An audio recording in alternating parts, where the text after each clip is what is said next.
रे मारा खेतर में पीपवानो झाड़वो पानो परदेसी वो छोरी वो पानो परदेसी वो छोरी। इस नवाईकर बाके गायक ने शांतिलाल अहिरे प्रस्तुत करता राहुल एवं विजय अहिरे।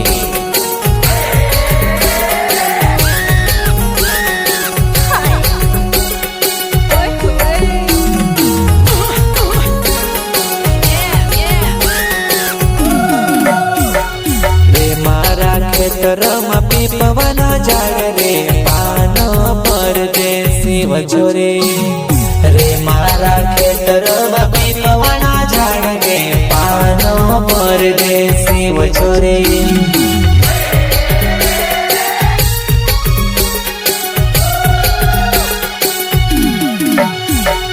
रे मारा खेतर में पीपवानो झाड़ रे पानो परदेसी वो छोरी। रे मारा खेतर में पीपवानो झाड़ रे पानो परदेसी वो छोरी।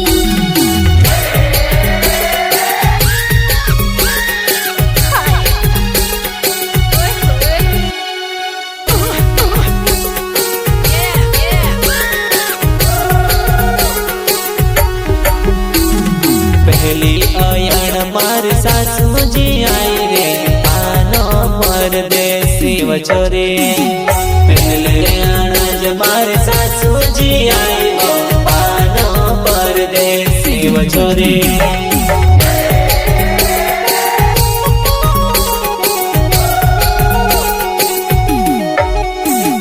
पहली अयण मार सासू जी आई रे पानो परदेसी वो छोरी। पहले अनाज मार सासू जी आई रे पानो परदेसी वो छोरी। रे मारा खेतर में पीपवानो झाड़ रे पानो परदेसी वो छोरी। रे मारा खेतर में पीपवानो झाड़ रे पानो परदेसी वो छोरी।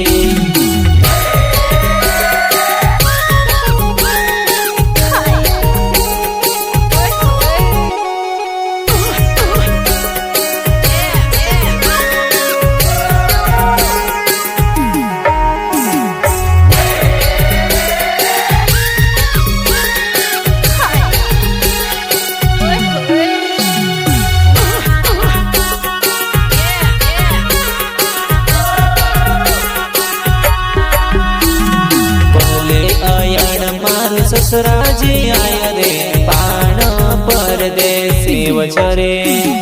पहले अयण मार ससुरा जी आया रे पानो परदेसी वो छोरी।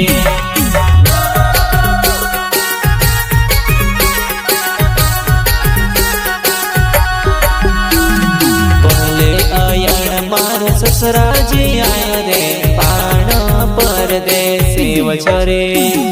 पहले अयण मार ससुरा जी आया रे पानो परदेसी वो छोरी।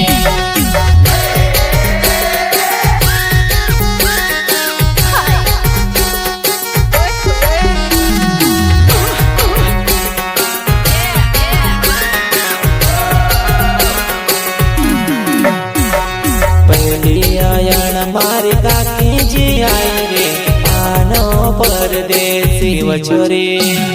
पहली अयण मार काकी जी आई रे पानो परदेसी वो छोरी।